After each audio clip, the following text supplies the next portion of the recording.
ಈ ವರ್ಷದಿಂದ ಫಸ್ಟ್ ಇಯರ್ಗೆ ಮ್ಯಾಂಗ್ಳೂರ್ ಯೂನಿವರ್ಸಿಟಿ ಸಿಲೆಬಸ್ನಲ್ಲಿ ನಿಮಗೆ ಹೊಸ ಚಾಪ್ಟರ್ ಇಂಟ್ರೊಡ್ಯೂಸ್ ಮಾಡಿದ್ದಾರೆ. So that is joint venture accounts.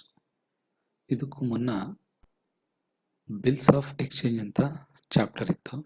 ಅದನ್ನು ತೆಗೆದು ನಿಮಗೆ ಈ ವರ್ಷದಿಂದ ಜಾಯಿಂಟ್ ವೆಂಚರ್ ಅಕೌಂಟ್ಸನ್ನು ಇಂಟ್ರೊಡ್ಯೂಸ್ ಮಾಡಿದ್ದಾರೆ.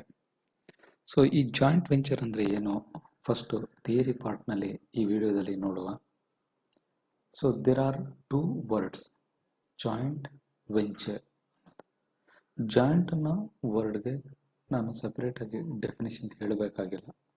ಜಾಯಿಂಟ್ ಅಂತ ಮೀನ್ಸ್ ಒಂದಕ್ಕಿಂತ ಹೆಚ್ಚು. ಸೊ ವೆಂಚರ್ ಅಂದರೆ ಬಿಸ್ನೆಸ್. ಸೊ ಒಂದು ಬಿಸ್ನೆಸ್ನ ಮಾಡಲಿಕ್ಕೆ ಒಂದಕ್ಕಿಂತ ಹೆಚ್ಚು ಪರ್ಸನ್ಸ್ ಇದ್ದಾಗ ಮಾಡುವಂಥ ಒಂದು ಬಿಸ್ನೆಸ್. ಸೊ ಇದರ ಸ್ಪೆಷಾಲಿಟಿ ಏನು? ನಾವು we have seen the partnership firms, joint stock companies, sole trading concern, Hindu undivided family. ಅದಲ್ಲದೆ ಈ ಜಾಯಿಂಟ್ ವೆಂಚರ್ ಫಾರ್ಮ್ ಅಂದರೆ ಯಾವುದು, ಈ ಕಾನ್ಸೆಪ್ಟ್ ಏನು, ಕನ್ಸೈನ್ಮೆಂಟ್ ಅಂದರೆ ಏನು, ಇದನ್ನೆಲ್ಲ ನೋಡುವ. ಫಸ್ಟ್ ಮೀನಿಂಗ್ ನೋಡುವ. What is joint venture? Joint ವೆಂಚರ್ಗೆ ಸಂಬಂಧಪಟ್ಟ ಹಾಗೆ ಒಂದು ಸ್ಟ್ಯಾಂಡರ್ಡ್ ಡೆಫಿನೇಷನ್ ಕೊಟ್ಟಿದ್ದೇನೆ. A joint venture is an association of two or more persons who have combined for the execution of a specific business and divide the profit or loss thereof in the agreed ratio. So ಈ definition ಏನು ಹೇಳ್ತಾ ಇದೆ? So ಒಂದು ಬಿಸ್ನೆಸ್ನ ಮಾಡಲಿಕ್ಕೆ two or more persons required. So ಈ sentence ನೋಡ್ತಿದ್ದಂಗೆ ನಿಮಗೆ ಒಂದು ಪ್ರೀವಿಯಸ್ ಕ್ಲಾಸ್ನಲ್ಲಿ ಸ್ಟಡಿ ಮಾಡಿರುವಂಥ ಒಂದು ಚಾಪ್ಟರ್ ಅಥವಾ ಆ ಚಾಪ್ಟರ್ನಲ್ಲಿರುವಂಥ ಡೆಫಿನೇಷನ್ ನೆನಪಾಗ್ಬೋದು. ಏನು, ಪಾರ್ಟ್ನರ್ಶಿಪ್ ಫರ್ಮ್ ಚಾಪ್ಟರ್ ಓದುವಾಗ ಅಲ್ಲೂ ಕೂಡ ಇಂಥದ್ದೇ ಒಂದು ಲೈನ್ಸ್, ಇಂಥದ್ದೇ ಒಂದು ಪ್ಯಾರಾಗ್ರಾಫ್ ನೀವು ನೋಡಿರ್ತೀರ. ಹಾಗಾದರೆ ಅದಕ್ಕೂ ಇದಕ್ಕೂ ಇರುವಂಥ ಡಿಫರೆನ್ಸ್ ಏನು? ನೋಡಲಿಕ್ಕೆ ಎರಡೂ ಕೂಡ ಒಂದೇ ಥರ ಕಾಣ್ತಾ ಇದೆ. ಹಾಗಾದರೆ ಪಾರ್ಟ್ನರ್ಶಿಪ್ ಫರ್ಮ್ ಜಾಯಿಂಟ್ ವೆಂಚರ್ಗಿಂತ ಡಿಫ್ರೆಂಟಾ ಅಥವಾ ಎರಡೂ ಒಂದೇನಾ? ಅದಕ್ಕೂ ಇದಕ್ಕೂ ಇರುವಂಥ ಮೇನ್ ಡಿಫ್ರೆನ್ಸ್ ಏನು, ಅದನ್ನು ಮುಂದಿನ ಸ್ಲೈಡ್ಸ್ನಲ್ಲಿ ನಾನು ನಿಮಗೆ ಎಕ್ಸ್ಪ್ಲೈನ್ ಮಾಡ್ತಾ ಹೋಗ್ತೀನಿ. ಹಾಗಾದರೆ ಈ ಜಾಯಿಂಟ್ ವೆಂಚರ್ನಲ್ಲೂ ಕೂಡ joint venture requires more than one person. ಒಬ್ಬನಿಂದ ಬಿಸ್ನೆಸ್ ಮಾಡಲಿಕ್ಕೆ ಆಗಲ್ಲ. ಯಾಕಾಗಲ್ಲ? First of all, joint venture is a temporary form of business organisation.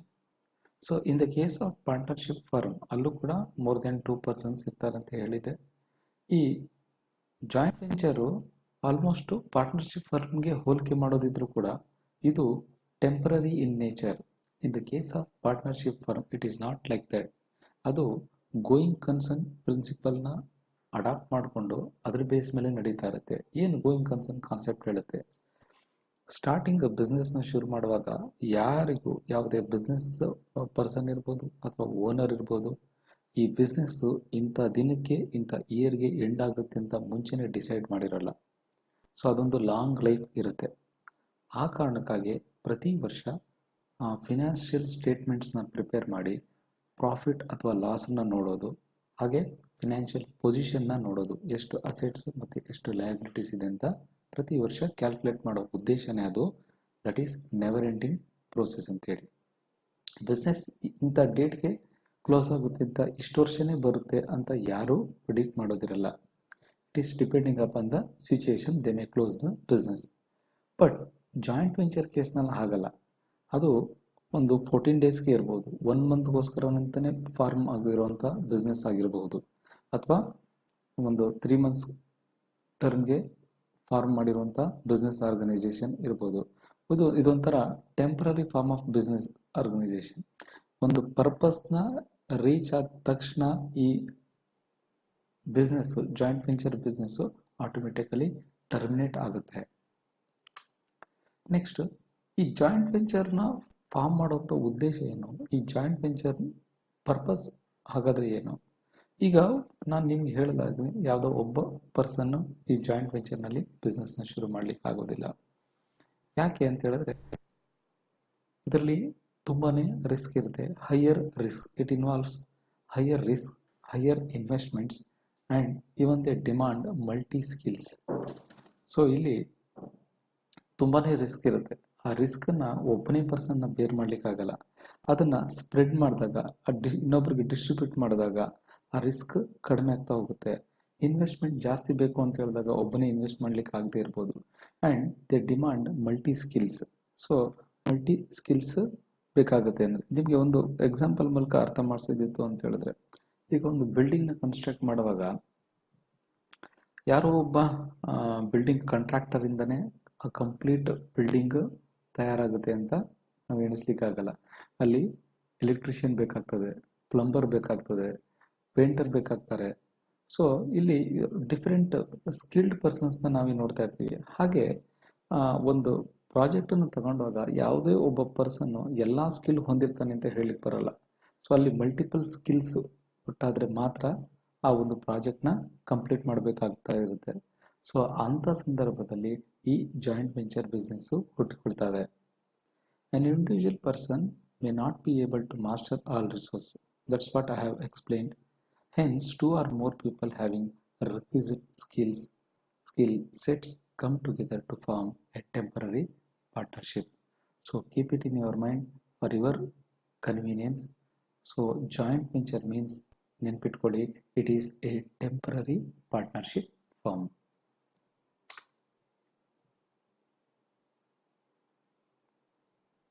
Next, let us see the features of joint venture. First one is two or more persons are needed. So ಒಬ್ಬನಿಂದ ಬಿಸ್ನೆಸ್ನ ಮಾಡಲಿಕ್ಕಾಗಲ್ಲ, ಆದ್ದರಿಂದ minimum two or more persons are needed. So ಇದು picture ಅದನ್ನು explain ಮಾಡ್ತಾ ಇದೆ. Next, it is an agreement to execute a particular venture, a project. ಇಲ್ಲೂ ಕೂಡ ಪಾರ್ಟ್ನರ್ಶಿಪ್ ಡೀಡ್ ನೀವು ನೋಡಿದ್ದೀರಲ್ಲ, ಹಾಗೆ ಇಲ್ಲಿ ಜಾಯಿಂಟ್ ವೆಂಚರ್ ಬಿಸ್ನೆಸ್ನಲ್ಲೂ ಕೂಡ ಒಂದು ಅಗ್ರಿಮೆಂಟ್ ಮಾಡ್ಕೋತಾರೆ ಯಾರೋ persons, those who engaged in the business of joint venture. ಅದ್ರದ್ದೊಂದು ಡಾಕ್ಯುಮೆಂಟ್ ಫಾರ್ಮ್ಯಾಟ್ ಕೂಡ ನಾನು ಇಲ್ಲಿ ಹಾಕಿದ್ದೀನಿ, ಜಾಯಿಂಟ್ ವೆಂಚರ್ ಅಗ್ರಿಮೆಂಟ್ ಹೇಗಿರುತ್ತೆ ಅನ್ನೋದು. Next, the joint venture business may not have a specific name. ಈಗ ಪಾರ್ಟ್ನರ್ಶಿಪ್ ಬಿಸ್ನೆಸ್ಸಲ್ಲಾಗಲಿ ಅಥವಾ ಇನ್ನೊಂದು ಜಾಯಿಂಟ್ ಸ್ಟಾಕ್ ಕಂಪನೀಸಲ್ಲೇ ಆಗಲಿ, ಆ ಒಂದು ಫರ್ಮ್ಗೆ ಒಂದು ಪರ್ಟಿಕ್ಯುಲರ್ ಸ್ಪೆಸಿಫಿಕ್ ನೇಮ್ ಅಂತ ಇರುತ್ತೆ. ಈ ಜಾಯಿಂಟ್ ವೆಂಚರ್ಗೆ ಅಂಥದ್ದು ಯಾವುದೇ ನೇಮ್ನ ಅವಶ್ಯಕತೆ ಇಲ್ಲ. ಅದು ವಿತೌಟ್ ನೇಮ್ ಕೂಡ ಬಿಸ್ನೆಸ್ನ ನಡೆಸ್ಬೋದು ಅನ್ನೋದು ಈ ಸೆಂಟೆನ್ಸ್ ಹೇಳ್ತಾ ಇದೆ. ನೆಕ್ಸ್ಟ್, ಇಲ್ಲಿ ನಿಮಗೆ ಇಂಡಿಯಾದಲ್ಲಿ ಇರುವಂಥ ಜಾಯಿಂಟ್ ವೆಂಚರ್ ಫರ್ಮ್ದ ಒಂದು ಎಕ್ಸಾಂಪಲ್ ಇಲ್ಲಿ ತೋರಿಸ್ತಾ ಇದ್ದೀನಿ ನೋಡಿ. ಇಲ್ಲಿ 3 Indian oil company, Bharat petroleum ಮತ್ತು ಹಿಂದೂಸ್ತಾನ್ ಪೆಟ್ರೋಲಿಯಂ 3 ಕಂಪನಿ ಸೇರಿ ಒಂದು gas line, LPG ಪೈಪ್ಲೈನ್ನ ಪ್ರಾಜೆಕ್ಟ್ನ ಎತ್ಕೊಂಡಿದ್ದಾವೆ.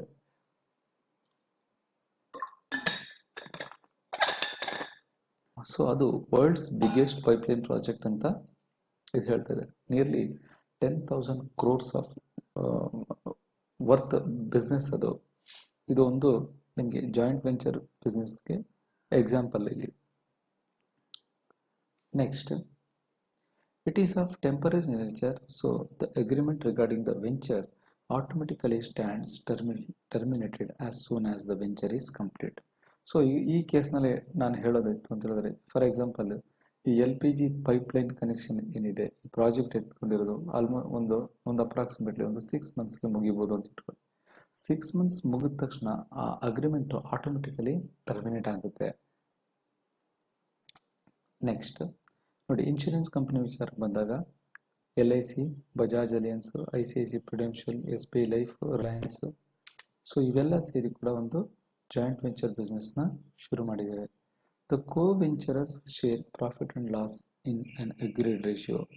In the case of partnership firm, we call the persons who are engaged in that business called partners ಅಂತ ಕರಿತೀವಿ ಪಾರ್ಟ್ನರ್ಶಿಪ್ ಫರ್ಮ್ನಲ್ಲಿ. ಹಾಗೆ ಈ ಬಿಸ್ನೆಸ್ ಜಾಯಿಂಟ್ ವೆಂಚರ್ ಬಿಸ್ನೆಸ್ನಲ್ಲಿ ಇರುವಂಥ ಪರ್ಸನ್ಸ್ನ ನಾವು ಕೋ ventures ಅಂತೇಳಿ ಕರಿತೀವಿ. ಸೊ ಇಲ್ಲಿ they share profit and losses in an agreed ratio. ಈ ಅಗ್ರಿಮೆಂಟ್ನಲ್ಲಿ ಏನು ಅವರು ಅಗ್ರಿಮೆಂಟ್ ಮಾಡ್ಕೊಂಡಿರ್ತಾರೋ ಅದರ ಪ್ರಕಾರ ಪ್ರಾಫಿಟ್ ಅಂಡ್ ಲಾಸ್ ಇರುತ್ತೆ. ಅಥವಾ in the absence of agreement they may share profit or losses equally. Next, the co-ventures are free to continue with their own business unless agreed otherwise during the life of joint venture. ಈಗ for example ಇಲ್ಲಿ LIC insurance ಬಿಸ್ನೆಸ್ನ ಮಾಡ್ತಾ ಇದೆ. ಇನ್ನೊಂದು company ಜೊತೆಗೆ, ಯಾವುದೊಂದು Reliance company ಜೊತೆಗೆ joint venture ಬಿಸ್ನೆಸ್ನಲ್ಲಿ engage ಆದ ತಕ್ಷಣ LIC ಇದು ತನ್ನ ಬಿಸ್ನೆಸ್ನ ಸ್ಟಾಪ್ ಮಾಡಬೇಕು ಅಂತ ಏನಿಲ್ಲ. ತನ್ನ ಬಿಸ್ನೆಸ್ ಜೊತೆಗೆ ರಿಲಯನ್ಸ್ ಕಂಪನಿಯ ಜೊತೆ ಜಾಯಿಂಟ್ ವೆಂಚರ್ ಬಿಸ್ನೆಸ್ನಲ್ಲಿ ಎಂಗೇಜ್ ಆಗಬಹುದು. ಅದು ಇಂಟರಪ್ಟ್ ಮಾಡೋದಿಲ್ಲ.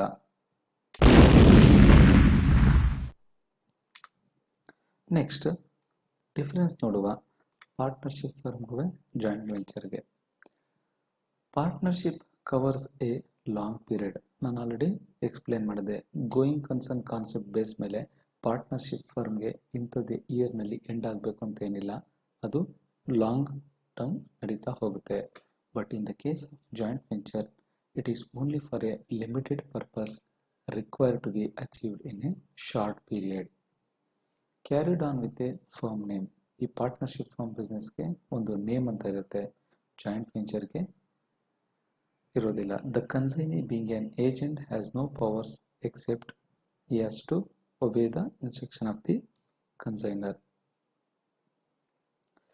ಇಲ್ಲಿ ಪಾರ್ಟೀಸ್ ಆರ್ ಕಾಲ್ಡ್ ಪಾರ್ಟ್ನರ್ಸ್. ಇಲ್ಲಿರುವಂಥ ಪರ್ಸನ್ಸ್ನ ಕೋ ವೆಂಚರರ್ಸ್ ಅಂತೇಳಿ ಕರಿತೀವಿ. ಈ ವರ್ಡ್ನ ನೆನ್ಪಿಟ್ಕೊಳ್ಳಿ ನೀವು, ಯಾಕೆಂದರೆ ಪ್ರಾಬ್ಲಮ್ಸ್ನ ವರ್ಕೌಟ್ ಮಾಡುವಾಗ ಇದು ವೆರಿ ಇಂಪಾರ್ಟೆಂಟ್. ನೆಕ್ಸ್ಟ್, ಪಾರ್ಟ್ನರ್ಶಿಪ್ ಬಿಸ್ನೆಸ್ನ ಗವರ್ನ್ ಮಾಡಲಿಕ್ಕೆ ಇಂಡಿಯನ್ ಪಾರ್ಟ್ನರ್ಶಿಪ್ ಆ್ಯಕ್ಟ್ 1932 ಇದೆ. ಸೊ ಜಾಯಿಂಟ್ ವೆಂಚರ್ ಬಿಸ್ನೆಸ್ಗೆ ಯಾವುದೇ ಥರ ಆ್ಯಕ್ಟ್ ಇಲ್ಲ.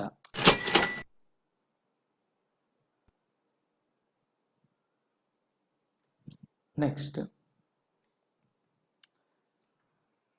ಪಾರ್ಟ್ನರ್ಶಿಪ್ ಫರ್ಮ್ ಜಾಯಿಂಟ್ ವೆಂಚರ್ ನೋಡಿದ್ವಿ, ಹಾಗೆ ಜಾಯಿಂಟ್ ವೆಂಚರ್ ಮತ್ತು ಕನ್ಸೈನ್ಮೆಂಟ್ ನೋಡುವ. ಸೊ ರಿಲೇಷನ್ಶಿಪ್ ಬೇಸ್ ಮೇಲೆ ಜಾಯಿಂಟ್ ವೆಂಚರ್ ಮತ್ತು ಕನ್ಸೈನ್ಮೆಂಟ್ನ ನಾವು ಕಂಪೇರ್ ಮಾಡೋದಾದರೆ, so it is that of partners. ಇಲ್ಲೂ ಕೂಡ ಪಾರ್ಟ್ನರ್ಸ್ ಇರ್ತಾರೆ. But in the case of consignment principal ಮತ್ತು ಏಜೆಂಟ್ ಇರ್ತಾರೆ. ಈ ಕನ್ಸೈನ್ಮೆಂಟ್ ಚಾಪ್ಟರ್ನ ಆಲ್ರೆಡಿ ಮೇಡಮ್ ಮಾಡಿರೋದ್ರಿಂದ ಇದ್ರ ಬಗ್ಗೆ ಜಾಸ್ತಿ ಎಕ್ಸ್ಪ್ಲನೇಷನ್ ಕೊಡ್ಲಿಕ್ಕೆ ಹೋಗೋದಿಲ್ಲ, ಏಕೆಂದರೆ ವಿಡಿಯೋ ಜಾಸ್ತಿ ಆದಷ್ಟು MB ಜಾಸ್ತಿ ಆಗುತ್ತೆ, ನಿಮಗೆ ಡೌನ್ಲೋಡ್ ಮಾಡಲಿಕ್ಕೆ ಕಷ್ಟ ಆಗ್ಬೋದು. Next, profit earned. ಏನು ಪ್ರಾಫಿಟ್ ಅರ್ನ್ ಮಾಡ್ತಾರೆ ಅದು ಜಾಯಿಂಟ್ ವೆಂಚರ್ ಬಿಸ್ನೆಸ್ನಲ್ಲಿರುವಂಥ ಎಲ್ಲ ಪಾರ್ಟ್ನರ್ಸ್ ಅಥವಾ ಕೋ ವೆಂಚರರ್ಸ್ಗೆ ಸೇರಿದ್ದು. Then in the case of consignment it is belong to the consignor and not the consignee. You must know the difference between consignor and consignee. Then finance. Money is contributed by all the venturers in certain proportion as per the agreement. Venturers ಅವರ capacity ಮೇಲೆ ಈ joint venture ಬಿಸ್ನೆಸ್ಸಲ್ಲಿ ತಮ್ಮ ಕ್ಯಾಪಿಟಲ್ನ introduce ಮಾಡ್ತಾರೆ. But in the case of consignment all money is invested by the consignor. Next, risk. All money is invested by the co venturers. So ಅದರಿಂದ ಏನೇ loss ಆಗಲಿ ಪ್ರಾಫಿಟ್ ಆಗಲಿ, ಸೊ ಆ ರಿಸ್ಕ್ನ ಬೇರ್ ಮಾಡುವಂಥದ್ದು ಕೋ ವೆಂಚರರ್ಸೇ. ಬಟ್ ಕನ್ಸೈನ್ಮೆಂಟ್ ಕೇಸ್ನಲ್ಲಿ ಕನ್ಸೈನರ್ನ ರಿಸ್ಕ್ ಮೇಲೆ ಇಲ್ಲಿ ಕನ್ಸೈನಿದು ರೋಲ್ ಏನೂ ಇರೋದಿಲ್ಲ, ಕಂಪ್ಲೀಟ್ ರಿಸ್ಕ್ ಕನ್ಸೈನರ್ ಮೇಲೆ ಇರುತ್ತೆ. Then management. Co venturers enjoy full powers to manage the business. So ಇಲ್ಲೆಲ್ಲರೂ ಕೂಡ ಓನರೇ, ಅದರಿಂದ ಆ ಮ್ಯಾನೇಜ್ಮೆಂಟ್ ಮಾಡುವಂಥ ರೆಸ್ಪಾನ್ಸಿಬಿಲಿಟಿ ಅಥವಾ ಅಥಾರಿಟಿ ಪ್ರತಿಯೊಂದು ಕೋ ವೆಂಚರರ್ಸ್ ಮೇಲೆ ಇರುತ್ತೆ. But in the case of consignment, the consignee being an agent has no powers except he has to obey the instruction of the consignor. So ಇಲ್ಲಿ ಬರೆದಿರುವಂಥ ಕಂಪ್ಯಾರಿಸನ್ ಅಥವಾ ಡಿಫ್ರೆನ್ಸ್ ಏನಿದೆ ಎಲ್ಲ ಸಿಂಪಲ್ ವರ್ಡ್ಸಲ್ಲಿರುತ್ತೆ, ಅದರಿಂದ ನಾನು ಹೆಚ್ಚಾಗಿ ಎಕ್ಸ್ಪ್ಲೇನ್ ಮಾಡಲಿಕ್ಕೆ ಹೋಗ್ತಾ ಇಲ್ಲ.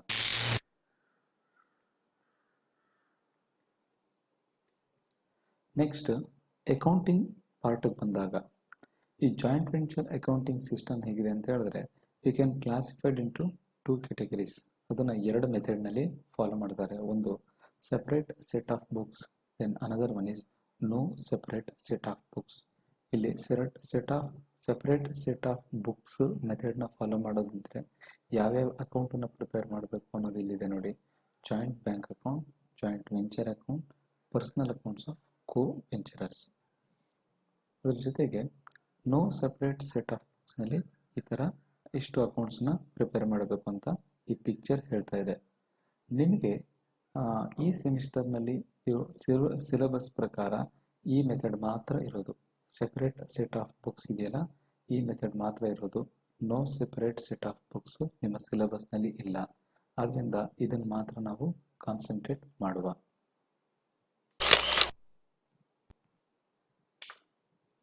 So first method separate set of books.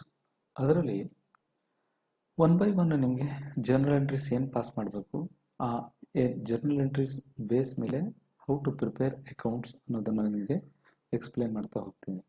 First, ಪ್ರತಿಯೊಂದು ಬಿಸ್ನೆಸ್ನ ಶುರು ಮಾಡಲಿಕ್ಕೆ ಅದು ಜಾಯಿಂಟ್ ವೆಂಚರ್ ಇರ್ಬೋದು, ಪಾರ್ಟ್ನರ್ಶಿಪ್ ಫರ್ಮ್ ಇರ್ಬೋದು, ಎನಿ ಕೈಂಡ್ ಆಫ್ ಬಿಸ್ನೆಸ್ ಇರ್ಬೋದು, ಪ್ರತಿಯೊಂದು ಬಿಸ್ನೆಸ್ನ ಶುರು ಮಾಡಲಿಕ್ಕೆ we require capital.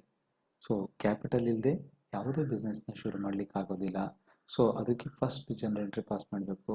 When capital contributed by co venturers, ಅಂದರೆ ಜಾಯಿಂಟ್ ವೆಂಚರ್ನಲ್ಲಿರುವಂಥ ಪಾರ್ಟ್ನರ್ಸ್ಗೆ ಕೋ ವೆಂಚರರ್ಸ್ ಅಂತ ಹೇಳೋದು. ಅವರು ಫಸ್ಟ್ ಕ್ಯಾಪಿಟಲ್ನ ತಂದಾಗ ಬಿಸ್ನೆಸ್ನಲ್ಲಿ ಅದನ್ನು ಫಸ್ಟ್ ಬ್ಯಾಂಕಿಗೆ ಡೆಪಾಸಿಟ್ ಮಾಡೋದ್ರ ಮೂಲಕ ಎಂಟ್ರಿ ಶುರು ಆಗ್ತದೆ. ಅದಕ್ಕೆ ಜನರಲ್ ಎಂಟ್ರಿ ಬಂದು joint bank account to co venturers account. ಇಲ್ಲಿ ಜಾಯಿಂಟ್ ಬ್ಯಾಂಕ್ ಅಂತ ಏನಿದೆ, ಯಾಕೆ ಜಾಯಿಂಟ್ ಬ್ಯಾಂಕ್ ಅಂತ ಬರೀಬೇಕು? ಯಾವುದೋ ಒಂದು ಪರ್ಟಿಕ್ಯುಲರ್ ಸ್ಪೆಸಿಫಿಕ್ ಪಾರ್ಟ್ನರ್ ಅಕೌಂಟ್ನಲ್ಲಿ ಆ ಇಡೀ ಕ್ಯಾಪಿಟಲ್ ಅಮೌಂಟ್ನ ಇಡ್ಲಿಕ್ಕೆ ಆಗೋದಿಲ್ಲ. ಅದರಿಂದ ಎಷ್ಟು ಜನ ಕೋ ವೆಂಚರರ್ಸ್ ಇರ್ತಾರೋ ಅಷ್ಟು ಜನಕ್ಕೂ ಸಂಬಂಧಪಡೋ ಹಾಗೆ ಒಂದು ಜಾಯಿಂಟ್ ಅಕೌಂಟನ್ನು ಓಪನ್ ಮಾಡಿ ಆ ಬ್ಯಾಂಕ್ ಅಕೌಂಟ್ ಮೂಲಕನೇ ಪ್ರತಿಯೊಂದು ಟ್ರಾನ್ಸಾಕ್ಷನ್ನ ಮಾಡಲಿಕ್ಕೋಸ್ಕರ ಜಾಯಿಂಟ್ ಬ್ಯಾಂಕ್ ಅಕೌಂಟನ್ನು ಪ್ರಿಪೇರ್ ಮಾಡ್ತಾರೆ. ಸೊ ತಂದಿರೋಂಥ ಕ್ಯಾಪಿಟಲ್ ಅಮೌಂಟ್ನ ಅದರಲ್ಲಿ ಡೆಪಾಸಿಟ್ ಇಟ್ಟು ಅಲ್ಲಿಂದ ಬಿಸ್ನೆಸ್ ಶುರು ಆಗುತ್ತೆ. ಅದಕ್ಕೆ ಒಂದು journal entry joint bank account to co venturers account. ಇಲ್ಲಿ ಕೋ ವೆಂಚರರ್ಸ್ ಅಕೌಂಟನ್ನು ಯಾಕೆ ಕ್ರೆಡಿಟ್ ಮಾಡಿದ್ದೀನಿ ಅನ್ನೋದಕ್ಕೆ ನಿಮಗೆ ಇಲ್ಲಿ ಆನ್ಸರ್ ಸಿಗುತ್ತೆ. ನಿಮಗೆ ಕ್ಲಾಸ್ನಲ್ಲಿ ಎಕ್ಸ್ಪ್ಲೇನ್ ಮಾಡಿರೋ ಹಾಗೆ ಮಾಡರ್ನ್ ರೂಲ್ ಆಫ್ ಅಕೌಂಟಿಂಗ್ ಏನಿದೆ ಅದನ್ನು ಚೆನ್ನಾಗಿ ನೆನಪಿಟ್ಕೊಳ್ಳಿ. Whenever assets expenses increases debit it, whenever asset expenses decreases credit it, whenever liability income capital increases credit it, whenever liability income credit decreases debit it. So ಆ principal base ಮೇಲೆ ನೋಡಿ, bank ಅನ್ನೋದು asset increase ಆಗ್ತಾ ಇದೆ, debit ಮಾಡಿದ್ದೀನಿ. ಕೋ ವೆಂಚರರ್ಸ್ ಅನ್ನೋದು capital introduce ಮಾಡಿದಿರೋದ್ರಿಂದ ಅಲ್ಲಿ capital increase ಆಗ್ತಾ ಇದೆ. ಕ್ಯಾಪಿಟಲ್ ಅನ್ನೋದು ಲಯಬಿಲಿಟಿ ಇನ್ಕ್ರೀಸ್ ಆದರೆ ಕ್ರೆಡಿಟ್ ಮಾಡುವಂಥ ರೂಲ್ ಹೇಳುತ್ತೆ. ಅದನ್ನೇ ಇಲ್ಲಿ ಎಂಟ್ರಿ ಮಾಡಿದ್ದೀನಿ. Next second journal entry, capital introduce ಮಾಡಿದ ತಕ್ಷಣ ಆಟೋಮೆಟಿಕಲಿ ಬಿಸ್ನೆಸ್ ಶುರು ಆಗುತ್ತಾ? ಇಲ್ಲ. ಆ ಬಿಸ್ನೆಸ್ಗೆ ಸಂಬಂಧಪಟ್ಟ ಹಾಗೆ, ಜಾಯಿಂಟ್ ವೆಂಚರ್ ಬಿಸ್ನೆಸ್ಗೆ ಸಂಬಂಧಪಟ್ಟ ಹಾಗೆ ಅಸೆಟ್ಸ್ ಪರ್ಚೇಸ್ ಮಾಡಬೇಕಾಗಿರುತ್ತೆ, ಮೆಟೀರಿಯಲ್ ಪರ್ಚೇಸ್ ಮಾಡಬೇಕಾಗಿರುತ್ತೆ, ಹಾಗೆ ಎಕ್ಸ್ಪೆನ್ಸಸ್ನ ಬೇರ್ ಮಾಡಬೇಕಾಗಿರುತ್ತೆ.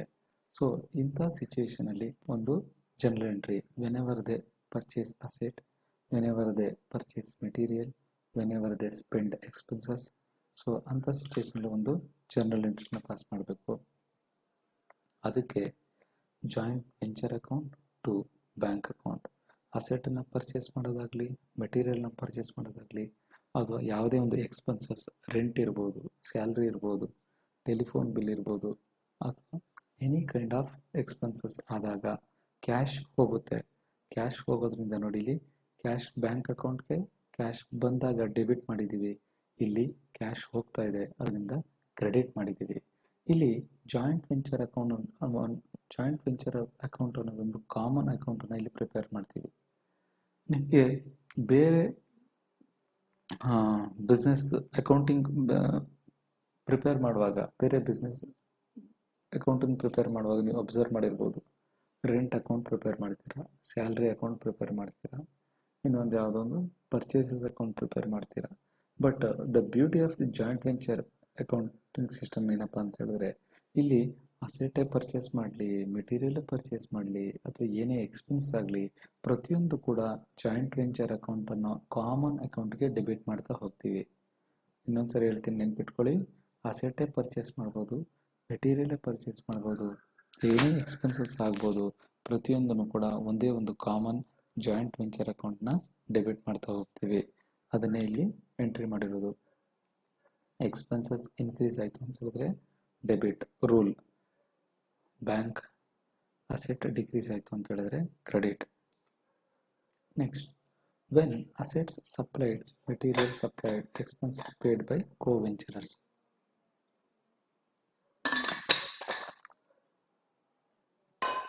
ಕೆಲವು ಸಿಚುವೇಶನಲ್ಲಿ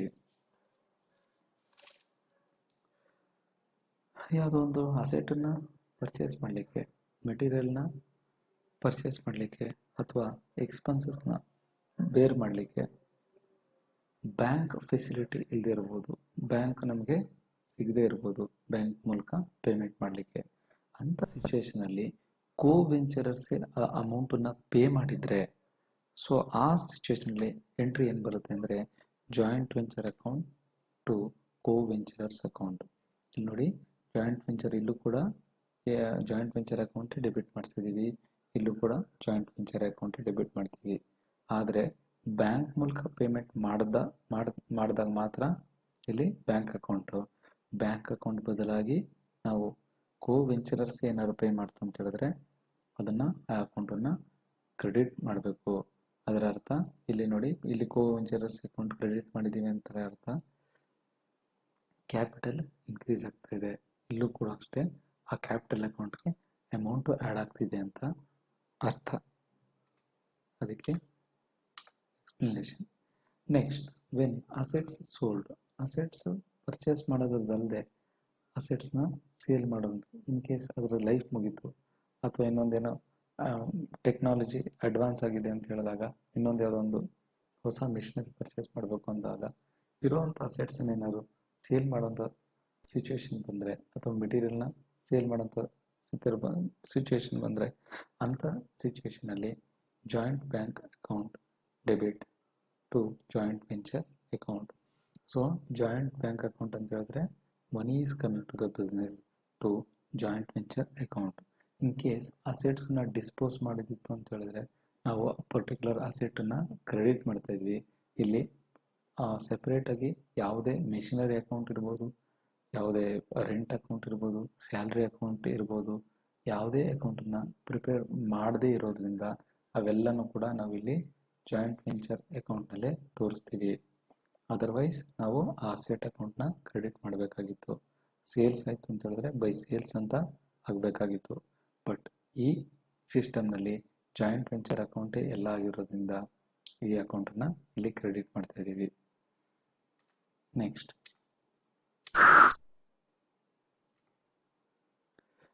entry, when assets taken, material taken, receipts taken by ವೆಂಚರರ್ಸ್. ಈಗ ಒಂದು ಎಕ್ಸಾಂಪಲ್ ಹೇಳಿದ್ದೀನಿ, ಒಂದು ಕಾಂಟ್ರಾಕ್ಟ್ ಬಿಸ್ನೆಸ್ ಮಾಡುವಾಗ ಅಲ್ಲಿ ಬರುವಂಥ ಮೆಟೀರಿಯಲ್ಸ್ನೇ, ಸಿಮೆಂಟ್ ಮೂಟೆ ಇರ್ಬೋದು, ಇನ್ನೊಂದು ಯಾವುದೋ ಎಕ್ಸಾಂಪಲ್ಗೆ ಮೆಟೀರಿಯಲ್ಸ್ನ ಅಲ್ಲಿರುವಂಥ ಕೋ-ವೆಂಚರರ್ಸೇ ತೊಗೊಂಡೋಗ್ಬೋದು. ಅಂಥ ಸಿಚುವೇಶನಲ್ಲಿ ಜನರಲ್ ಏನು ಮಾಡಬೇಕಂದ್ರೆ ಕೋ-ವೆಂಚರರ್ಸ್ ಅಕೌಂಟನ್ನು ಡೆಬಿಟ್ ಮಾಡಬೇಕು, ಜಾಯಿಂಟ್ ವೆಂಚರ್ ಅಕೌಂಟನ್ನು ಕ್ರೆಡಿಟ್ ಮಾಡಬೇಕು. ಕೋ-ವೆಂಚರರ್ಸು ಯಾವಾಗ ಆ ಬಿಸ್ನೆಸ್ಗೆ ಅಮೌಂಟ್ ಆಗಲಿ ಅಥವಾ ಇನ್ನೊಂದು ಏನೋ ಒಂದು ಇಂಟ್ರೊಡ್ಯೂಸ್ ಮಾಡ್ತಾರೋ ಆವಾಗ ಅವ್ರು ಕ್ರೆಡಿಟ್ ಮಾಡ್ತಾ ಹೋಗ್ತೀವಿ. ಯಾವಾಗ ಅವರೇ ತೊಗೊಂಡು ಹೋಗ್ತಾರೋ ಅವ್ರ ಅಕೌಂಟನ್ನು ಡೆಬಿಟ್ ಮಾಡ್ತಿದ್ದೀವಿ. Next, any type of normal loss or abnormal loss. ಈ ನಾರ್ಮಲ್ ಲಾಸ್, ಅಬ್ನಾರ್ಮಲ್ ಲಾಸ್ ಅಂತ ಹೇಳಿದ್ರೆ ಒಂದು ಆ ಬಿಸ್ನೆಸ್ಸಲ್ಲಿ ಥೆಫ್ಟ್ ಆಗ್ಬೋದು, ಅಥವಾ ನ್ಯಾಚುರಲ್ ಕೆಲಾಮಿಟೀಸ್ ಆಗ್ಬೋದು, ಅಥವಾ ಬಟ್ ಇನ್ಯಾವುದೇ ಒಂದು ಅನ್ಯೂಶುವಲ್ ಇನ್ಸಿಡೆಂಟ್ ನಡೆದಾಗ ಆಗುವಂಥ ಲಾಸಸ್ ಏನಾದ್ರು ಇದ್ದರೆ ಅದಕ್ಕೆ ಜರ್ನಲ್ ಎಂಟ್ರಿ ಏನು ತೋರಿಸ್ಬೇಕು ಅನ್ನೋದು. ಅದಕ್ಕೆ ಜರ್ನಲ್ ಎಂಟ್ರಿ ಏನೂ ತೋರಿಸೋ ಹಾಗಿಲ್ಲ. ಯಾಕೆಂತ ಹೇಳಿದ್ರೆ ಯಾವುದೊಂದು ಮೆಷಿನರಿ ಕಳ್ತನ ಆಯಿತು ಅಂದಾಗ ಮೆಷಿನರಿಗೆ ಸಂಬಂಧಪಟ್ಟ ಹಾಗೆ ನಾವು ಮೆಷಿನರಿ ಅಕೌಂಟ್ನಲ್ಲಿ ಮೆನ್ಷನ್ ಮಾಡ್ತೀವಿ ಅದು ಥೆಫ್ಟ್ ಆಯಿತು ಅಂತ. ಬಟ್ ಇಲ್ಲಿ ಮೆಷಿನರಿ ಅಕೌಂಟೇ ಆಗಲಿ ಅಥವಾ ಇನ್ಯಾವುದೇ ಅಸೆಟ್ ಅಕೌಂಟ್ ಆಗಲಿ ಸೆಪ್ರೇಟಾಗಿ ಪ್ರಿಪೇರ್ ಮಾಡದೇ ಇರೋದ್ರಿಂದ ಆ ಎಂಟ್ರಿ ಇಲ್ಲಿ ಬರೋದೇ ಇಲ್ಲ.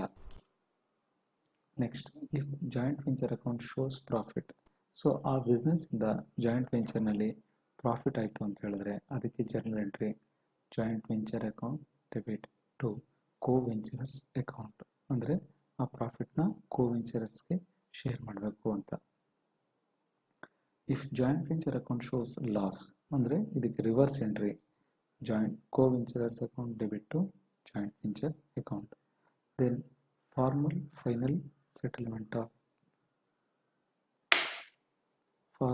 ಫೈನಲ್ ಸೆಟಲ್ಮೆಂಟ್ ಅಂತ ಹೇಳಿದ್ರೆ ಬಿಸ್ನೆಸ್ಸು ನಾನು ಹೇಳಿದೆ ಯಾವುದೋ ಒಂದು ಟರ್ಮ್ನಲ್ಲಿ ಎಂಡ್ ಆಗ್ತದೆ ಹೋಗುತ್ತೆ ಅಂತ ಹೇಳಿದಾಗ ಆ ಬಿಸ್ನೆಸ್ ಆ ಪರ್ಪಸ್ ಫುಲ್ಫಿಲ್ ಮಾಡಿದ್ಮೇಲೆ ಆಬ್ಜೆಕ್ಟಿವ್ ಕಂಪ್ಲೀಟ್ ಆದಮೇಲೆ ಆ ಬಿಸ್ನೆಸ್ನ ಕ್ಲೋಸ್ ಮಾಡೋಂಥ ಸಂದರ್ಭದಲ್ಲಿ ಅದಕ್ಕೆ ಜರ್ನಲ್ ಎಂಟ್ರಿ ಏನಪ್ಪ ಅಂತ ಹೇಳಿದ್ರೆ co venturers account to joint bank ಅಕೌಂಟ್ನಲ್ಲಿರುವಂಥ ಬ್ಯಾಲೆನ್ಸ್ನೆಲ್ಲ ತೆಗೆದು ಕೋ ವೆಂಚರರ್ಸ್ಗೆ ಡಿಸ್ಟ್ರಿಬ್ಯೂಟ್ ಮಾಡಬೇಕು. ಸೊ ಅದಕ್ಕೆ ಒಂದು ಜರ್ನಲ್ ಎಂಟ್ರಿ. ಒಂದು ನೋಟ್ ಬರೆದಿದೆ ನೋಡಿ ಇಲ್ಲಿ, reverse entry as the case may be. In case capital ಇವರು ಇಂಟ್ರೊಡ್ಯೂಸ್ ಮಾಡಿರುವಂಥದ್ದು ಇವ್ರ ಹತ್ರನೇ ಜಾಸ್ತಿ ಇದ್ದಂಥ ಸಂದರ್ಭದಲ್ಲಿ ಈ ಎಂಟ್ರಿ ರಿವರ್ಸ್ ಆಗುತ್ತೆ, ಅದೊಂದು ನೆನ್ಪಿಟ್ಕೊಡಿ.